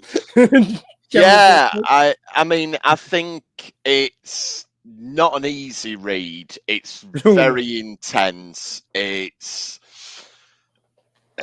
But it's very, very well written. Like, it starts when Laura's very young. Like, the conceit of it is she's been given this diary, so she's going for a birthday, I think, and she's going to start writing the diary. And so it starts with a preteen writing it, and the writing style changes as the book goes on. Like, she gets more verbose, and her voice gets more adult. Yeah, it's almost like, though not to as great an extent, but have you ever read Flowers for Algernon? I've seen the TV movie with his name's escaping, but anyway, so amazing. the Flowers for Algernon is a person who has learning difficulties, and I forget exactly why. Like, it's a sci-fi thing, so they're doing experiments on rats. They're giving them stuff which help them go through the maze, and when they give it to him, he becomes super intelligent. That's it. Lifespan. So as you read Flowers for Algernon, it's written in the first person, so it starts out really basic grammar, really basic, very short entries, and then as the intelligence of the character increases, so does the writing style. And there's a little bit of that in this, I think, as Laura gets older. But yeah, there's a constant, obviously informed by what you know of the show, but there's a constant sense of dread to it that I felt. And when Bob is first mentioned, it just gives you a feeling in the pit of your stomach. Can we talk about the first entry? So well done. Sorry to jump in, because I know I rated for like 5 minutes there, but it's just like, it's the fact the first entry is just such an everyday entry about a young girl, and she's very happy it's her birthday, all this stuff's happening, blah blah blah about my life, and you go and say, oh, okay, yeah, that's really nice. And it's like, I hope Bob doesn't come tonight, and just that line is like, that just destroys you instantly. You've got this young girl, and the fact that they've given her a couple of minutes to talk about how lovely her life is in general, and that line about Bob, it's like, oh, already it's fucked. Like, already everything's fucked. Like, from this young age, and we know she's having some good times right now, but everything's fucked right now. Yeah. Sorry, you were saying, mate. No, that exactly as you say. It just gives you that awful feeling in the pit of your stomach when you read it, and as you read it, you get more and more into it, and because it tells you the dates as you're going through, you're like, it's getting closer. That sense of dread and of tension is just really, really well done throughout it. Yeah, I and like as you say, like about the style of writing, I say I listen to it on audio. So like the fact that she pitches up a voice, but she does it like I think she does a pretty decent voice. Like some people kind of go a bit over the top when they do that. She just does it lightly. And then there's kind of quite few entries when she's really young, which is one of the few kindnesses they give us here, because there isn't a lot in this, but at least like when she's really young, we don't get to hear about basically really young. Thankfully, I mean, she's young throughout, but it's like really young. Her being molested by Bob is featured a lot, and that's thankfully. But yeah, still she's talking about being 14 and going to sex parties and drugs and all this stuff. Like, so it's not like she's an old woman, but yeah, that would have really been brutal. And it's a slow build about Bob, and how his control kind of just it's always present, but it ebbs and flows. Like he's definitely gaining more power over time, but she's also learning about her control, say through things like drugs and sex. And like if she becomes this dual identity of the kind of the good in inverted commas Laura, who's this young girl who everyone would expect her to be, and what she seems to refer to herself as kind of almost like this bad side to her. But it's like, if I do these things and I choose to do them, then it's me doing them, and it will blank out Bob. And it seems like I never feel like it's the sex and the drugs that's blanking out. It's the fact that he didn't cause them. And that's what drives him the most insane, is that like, fuck, you're not meant to choose to do. I'm meant to force you to do these things. Yeah. And you're not meant to take any enjoyment out of it, because they do talk about her enjoying sex, even though the circumstances aren't ones she would choose. She's going to take those moments of relief in orgasm, in a high from drugs. She is taking the pleasure out of those experiences, even as they're destroying her.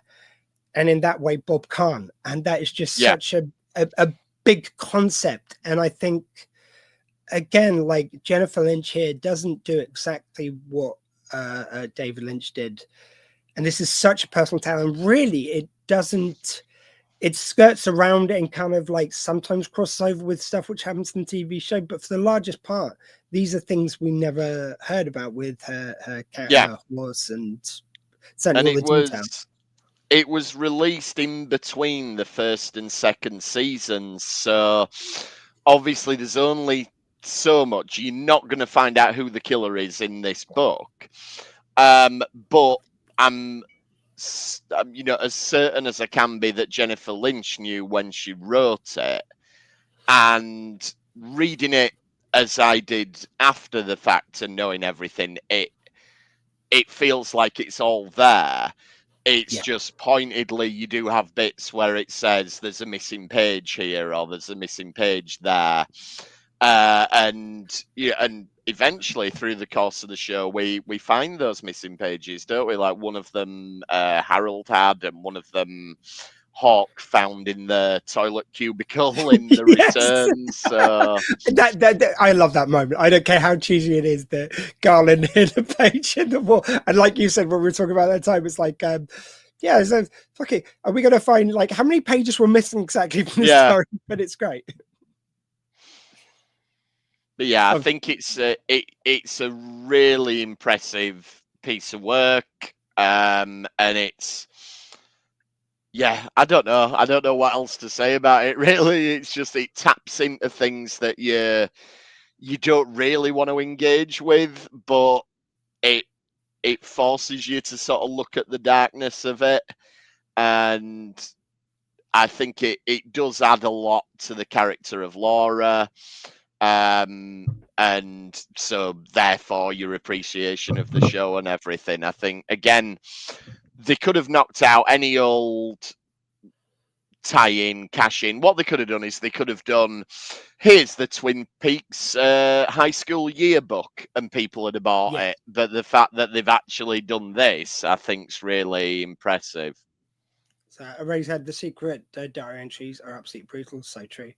And I think they recovered all the missing pages except for one. Oh, so one more missing page out there somewhere. So, I mean, I like the fact that there's conversations between Bob and Laura. Yeah. And the way she does the voice, and it seems appropriate because like he would be talking through her, and the fact that he made entries, which I'm not sure, I couldn't remember if that's alluded to in the, I think it is in the TV show. There's one episode where they go, it's like, seems like there's bits written by Bob. I can't remember, to be honest. It's certainly, it's in here. And I think in one, it might have been, I forget if it's an original return, but they mentioned little excerpts, I think. Or is Carrie Page Oh, the missing page? It's Carrie Page, the missing page. I like that. We like. Yeah, and it's like again, this one actually reminded me of something which is a real life book, a real life story. Dibs in Search of Personhood or something like that. It's a book I read when I was learning as a counselor, and it was all about this kid who's kind of basically shut and wouldn't talk to anyone. And you've got this special needs teacher. So I'm going to use that term because that's what it was when I was at school. And I think at the time this book, special needs teacher comes in and engages and talks and like learns how to communicate with this young child. And you have moments where this child's in distress, moments where he's getting really gleeful, and the fact that he's able to communicate with someone on a real level. But I had to keep on putting it down. Like I put it down because some bits were really like, I was worried for this kid and what was happening. Yeah. But I hated putting it down because I was worried what was happening to the kid and I wanted to know. And I had the same experience with this book. It's like, I stopped it and I go, you know what, that's because the diary entry is the same as I was saying about the kind of events in the first book.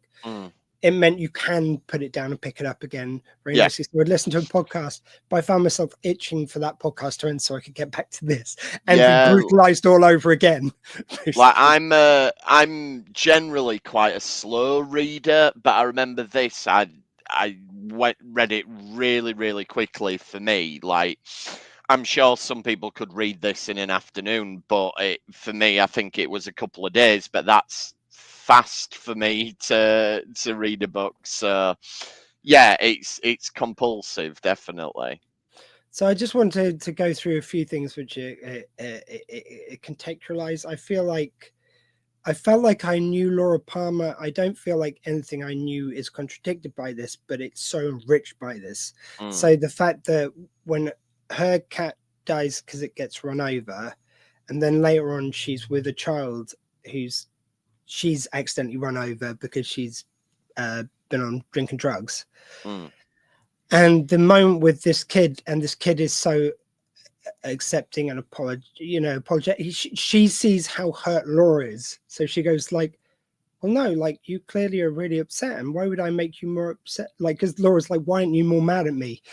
Why would I make you upset? You really care, obviously. You didn't do this on purpose. And it's like, not only is there a beautiful moment of kindness for Laura, which is almost choking me up now just thinking about it, but it's also, I think it's Laura seeing who she would have been without Bob. Yeah. And that kind of just melted my heart as well. And just all the sadnesses.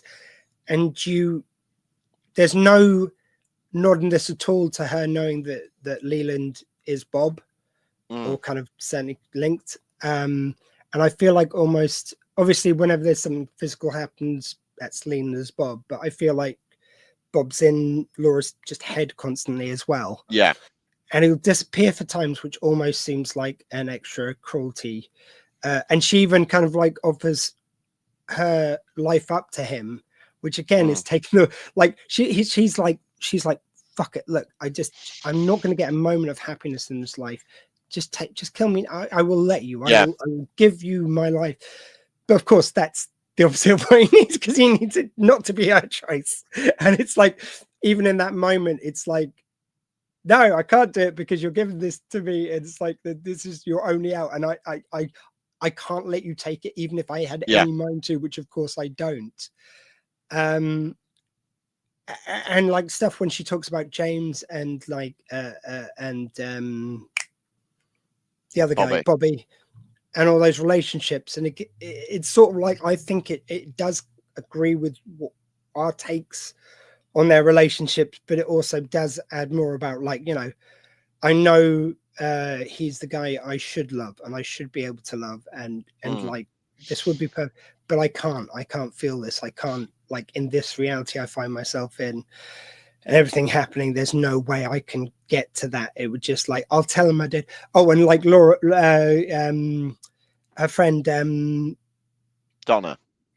Yeah, it's like, and it's like, I think that guy's a bit crap, but it's like, I don't have to fuck him. She's going to, like, and she seems happy. It's like, and she's not saying that in a shitty way. It seems just like, because, like, she, her emotions are so fucked up by everything that's happening. It's almost a logical thing of like, oh, well, that sex will make her happy. I don't have to fuck him. So good for her.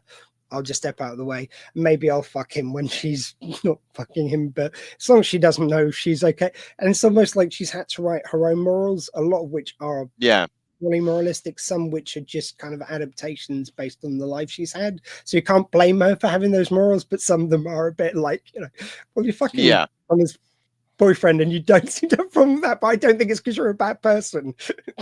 It's so much. Anything from all that shit that I just said? Sorry, I agree with you about sort of how it presents James. And I think we've covered this, but he's such a better character on paper than in execution, and it's a shame because the idea was good. But what we see in the show doesn't live up to that, but there we go. Well, I think it is time now. Unless you've got anything to add to that, I think that there's no chronological way of covering that book, really. It's just, it's all about feelings and emotion. And again, that's another thing which I think it does that Lynch Sr. might not be able to do in the same way. He would have some wonderful, huge, bizarre happenings which would make you feel stuff. But this is all about human and female emotions, specifically how man uses that against them and how a woman overcomes them. And to frame that around her dad's work, I want to now look up more of Jennifer Lynch's work because this was just so good. Yeah, it was. So anyway, we are now on to the part. I am so excited. I must admit, I've got the beginning written down, and then I'll flesh it out a little bit for my pitch on a third iteration of Twin Peaks. But Jim, do you want to go first? Yeah, I will go first. I'm going to cheat a bit because I don't think there's one new Twin Peaks. So my take would be an anthology show, and that way we get to have fun with all sorts of things. So you could have some episodes that would adapt parts of the Secret History. So we might have an episode that's all about Lewis and Clark. We might have an episode that's all about Nixon. We might have a little mini arc that's the adventures of Dougie Milford over the years. Then we might also, though, you can have comedic things thrown in there. So we might just have an episode that's all about Dick Tremaine. And, we find out what his continuing adventures were. And I think I like the idea of doing it as an anthology because you can jump around in the timeline. So, we go back to the past and we do Secret History entries. Maybe we do an episode that's all about Harry Dean Stanton's character and how he did became involved in the trailer park and everything like that. Maybe we do an episode that's set entirely in the lodge, like way back in ancient times, and it's the giant and the little man arguing about how they're going to interact with humanity. We could do an episode. Sorry, go on. Sorry, I don't know why. For some reason, when you first mentioned this anthology thing, first thing which leapt into my head for no good reason was, I want one on Jacoby. I think it's so fucked up, such a wronging of a character. Like, just be fascinated to see his kind of like from wanting to be a counselor to probably taking some drugs at some point and then becoming a sex pest, basically. Sorry, don't know why, but that just really that'd work. And then we can have the occasional Blue Rose Task Force episode. And I'd love to see one that focuses on the early days of it. So you have Philip Jeffries. We know that Wyndham Earle was involved. We know that Gordon obviously was involved, and Albert.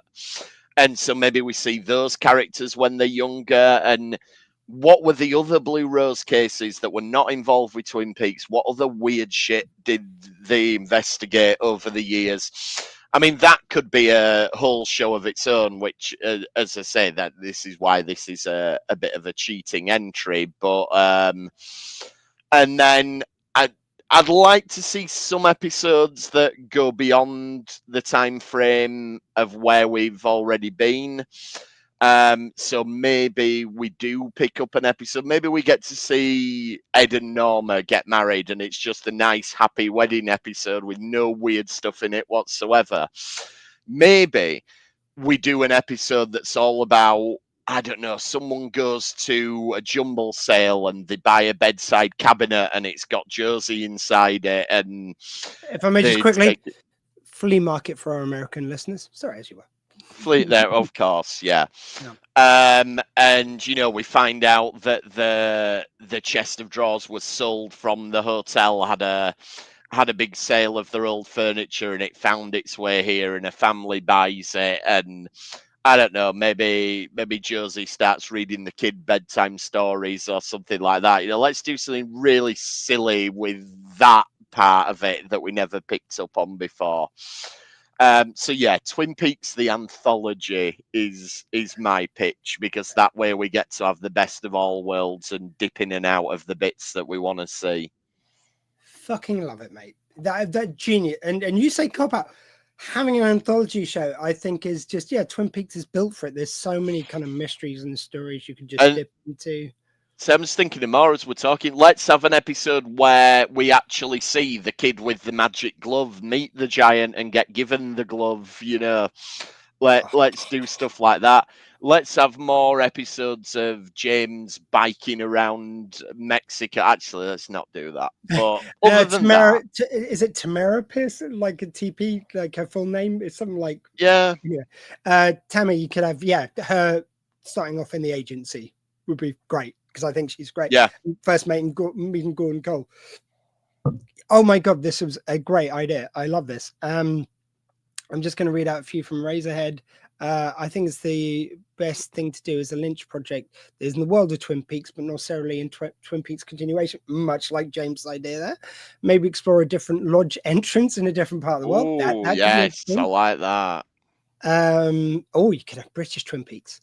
Have it be super trippy and surreal, and only within the last 5 minutes of the film do you actually realize it's set in the same universe, maybe when the main character enters the lodge for the first time. Oh, that'd be cool.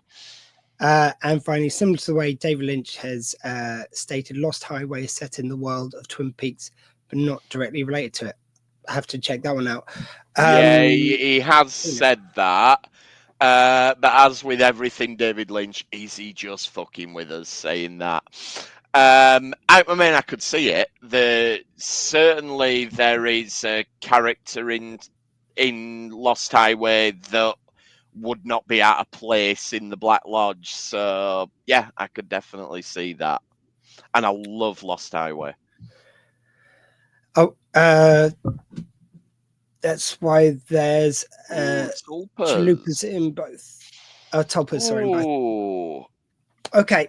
We haven't got time for it now, Eraserhead, but I'd love to have a chat with you about what your take on Lost Highway is. I don't necessarily think it's a tulpa, but anyway.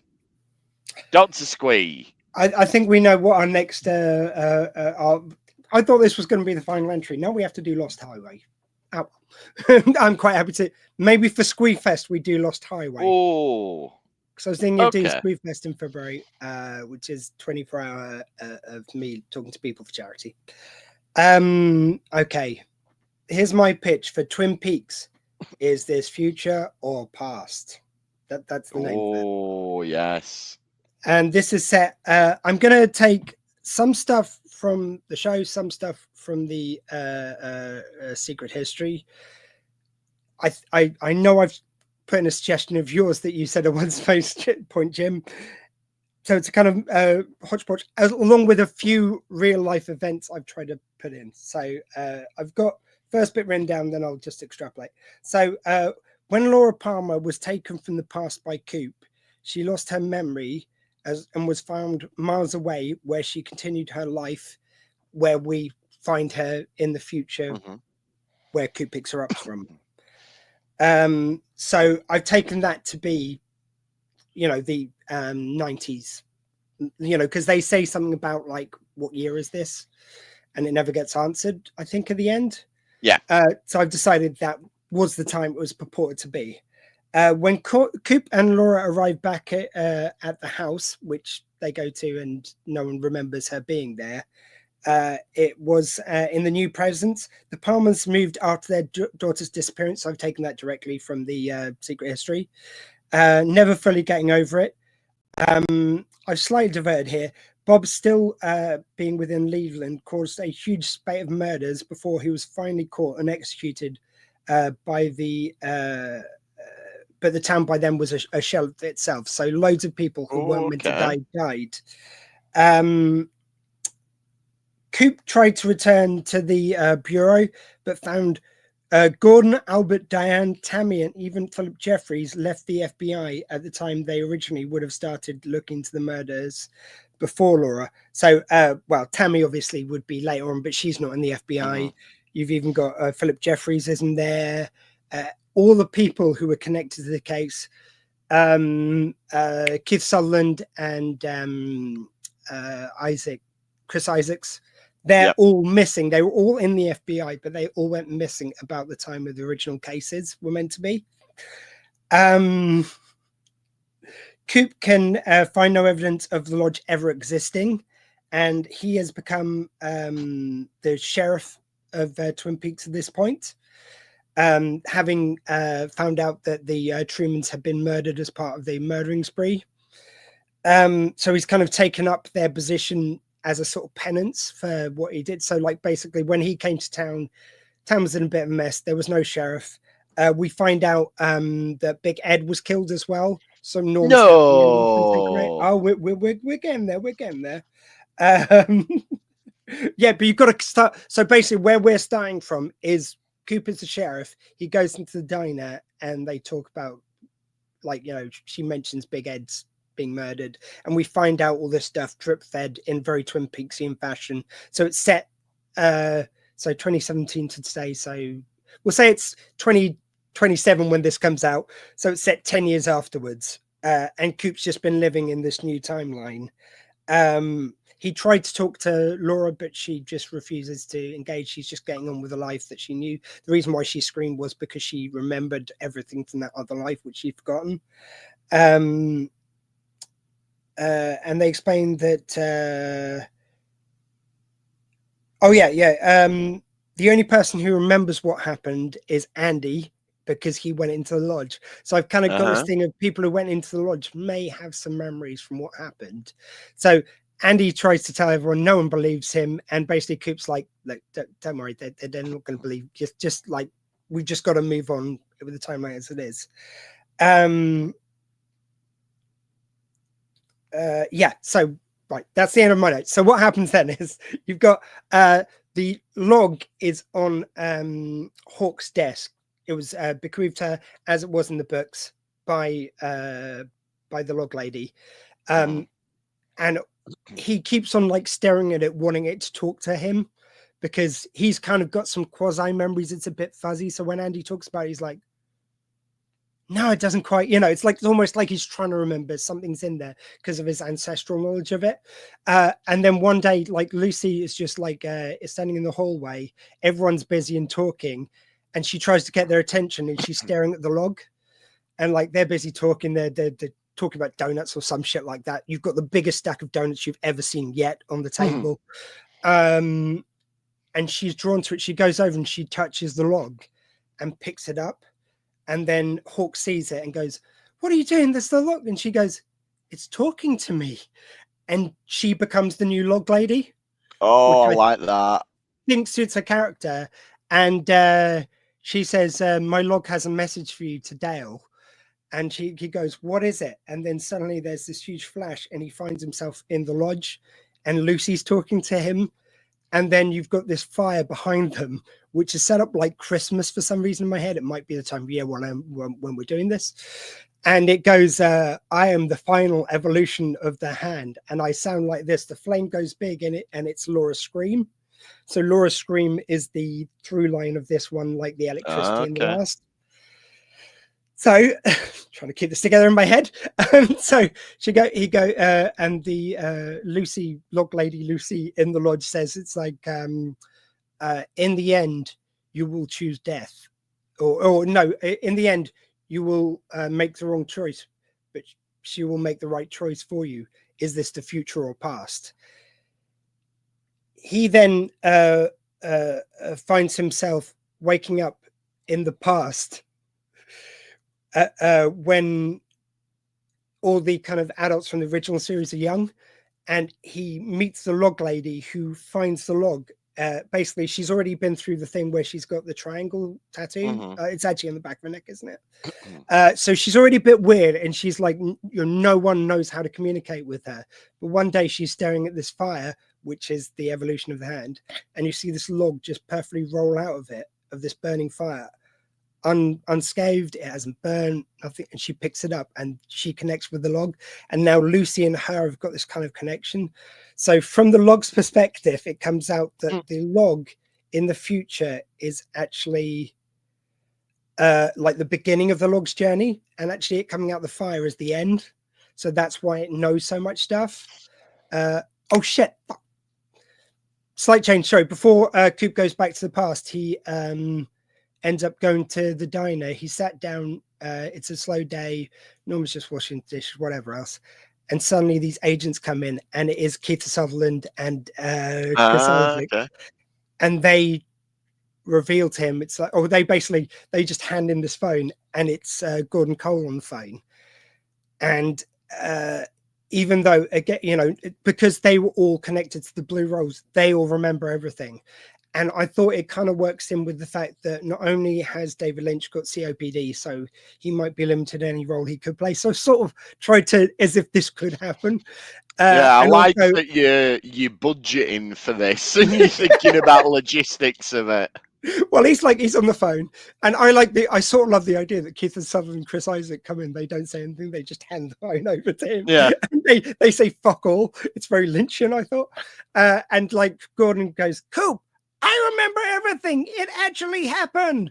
And he's going to like, I thought I dreamt it, and like maybe Andy was whatever, and he goes, "No, the answers will be in the past." And then they get the bit with the log and back to the past. And then you see all these kind of younger versions of the people. So basically, when we're in the present, we find out all the shit that's fucked up because Laura disappeared from the timeline.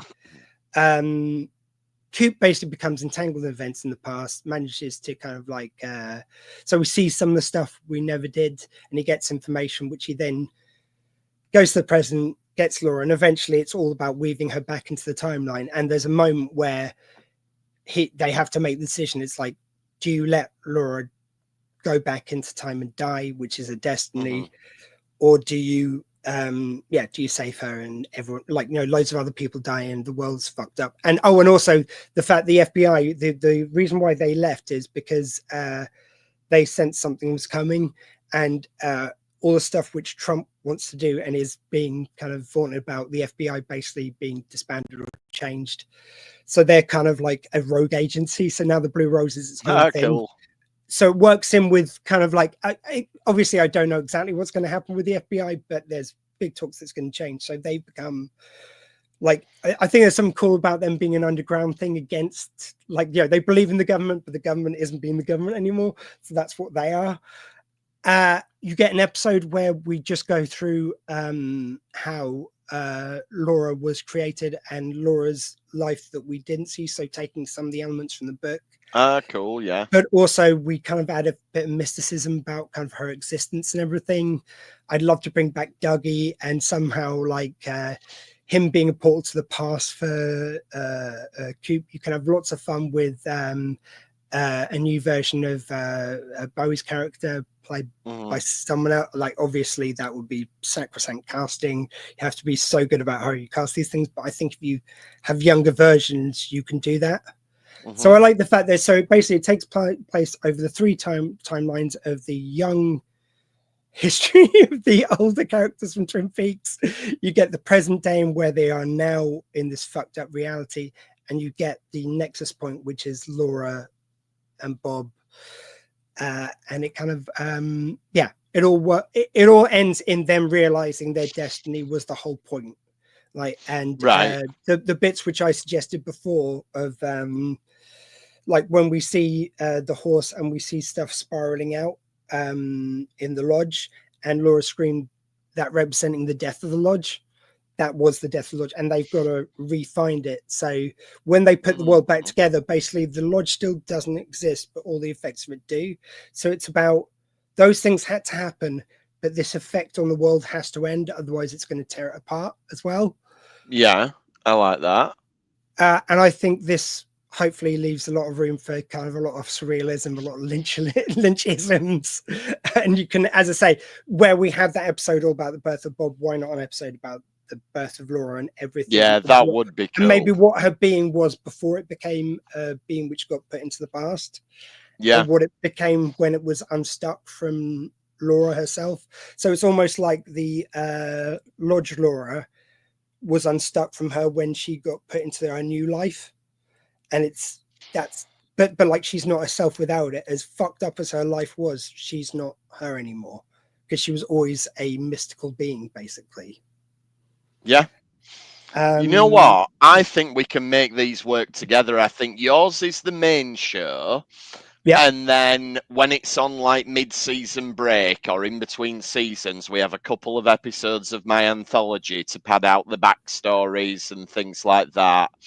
And then we have season 2 of your show, then we have a couple more. I think, yeah, you know what? Let's tweet Showtime or Paramount or whoever owns it. I think. Although I'm going to say mine is a one and done series. I love the idea of yours being woven around it, and that would be great. But it's like, what I want is, and again, it can be surreal. I want it to be surreal. I want it to be weird. But the one thing Lynch didn't give us with Return was an end. I just wanted it like a weird end, but an end, because I think, especially reading how Lynch has talked about it since, he's saying he doesn't think he's going to be able to do another one, but it sounds like he wanted to, and it sounds like he had, like, I think not that he had the idea, but he intended to. I think he always intended to do a last one that maybe would have wrapped up. Who knows with Lynch? He might have just left it fucking weird, you know. But yeah, just correctly raise ahead. More Lynch breakdowns. I won't say no. Damn, I thought I was okay with no more Twin Peaks, but now you guys are making me want more. Thank you. By the way, if you're here, like and subscribe. Oh, thank you so much, Mr. Razorhead. Thank you for joining us today. Any final thoughts on the whole world of Twin Peaks and the books and the possible future? It has been great fun revisiting it all, and I think I've got even more out of it doing this podcast about it. Like, you know, we had a chat group with our friend Zoe, who was watching them along as well, and we sort of batted a few ideas about, but I do think you get a lot more out of it when you're like, right, we're going to set a few hours aside and we're just going to sit here and we're going to talk about it. And so I've really, really enjoyed doing it. It's been great revisiting Twin Peaks. And I look forward to the next time I rewatch it. But yeah, this has been very, very memorable. And date to be announced, but please do join us in February. I've decided we're doing it now. We're going to be doing our breakdown of oh damn it, where is it? What was the name of the film? Lost Highway. For Squee Fest. And by the way, there is apparently, even though there's no continuation currently looking possible, maybe over time Lynch may be able to write something with the COPD, might at least give him more time for writing. But one thing I will say is apparently there is talks of a remake. Go fuck yourselves. Fuck off. Yeah, Never no, touch no, it. You cannot do it. point. No point in that whatsoever. But yeah. Maybe at some point with the Discord, as suggested by Razorhead. Yeah, no, this was just honestly, and I've got stay tuned. We could possibly make it a channel on the High Council of Geeks Discord, because we have the infrastructure already there, which Eraser, if you've not checked out the High Council of Geeks, it's a Facebook group that we're part of with various and we meet up geeky at events people. around the UK. Yeah. So and we love people to post about events around the world. But we're not great on keeping the Discord running, but I'm hoping to do a bit more in terms of the High Council website and blogs and stuff like that in 2025. So maybe we can, we definitely should have a Doctor Squee Show channel on the High Council Discord. So yeah.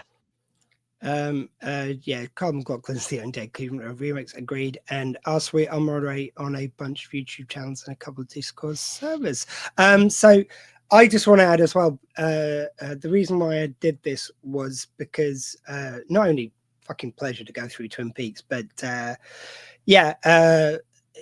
even before Mum had a fall, I was kind of like helping out with a lot of stuff. It was kind of it was just very quickly. I was due to move in with my mum to help her for a little while before her fall, just to sort her house out, because I was planning on moving to a new place myself, and it was just on my way basically. It's now become a longer thing, but it just meant that I just didn't have time to record interviews and to get stuff done and to do the usual show. So to have this here and have this be so much fucking fun, like I'm really looking forward to doing the interviews in earnest again in the new year.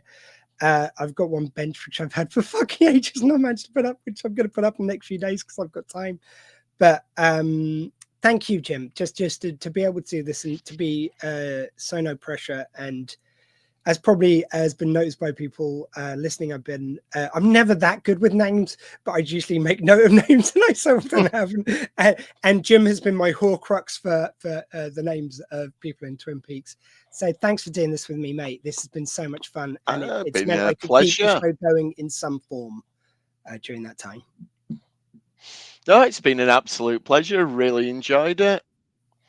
So from the Lodge, from Twin Peaks, from Willow, who is deep in meditation at the moment. She's actually having the vision quest right now. From me, Special Agent Squee, and from newly promoted Sheriff Jim. Sorry, that was a visual thing. I just saluted. It's all good.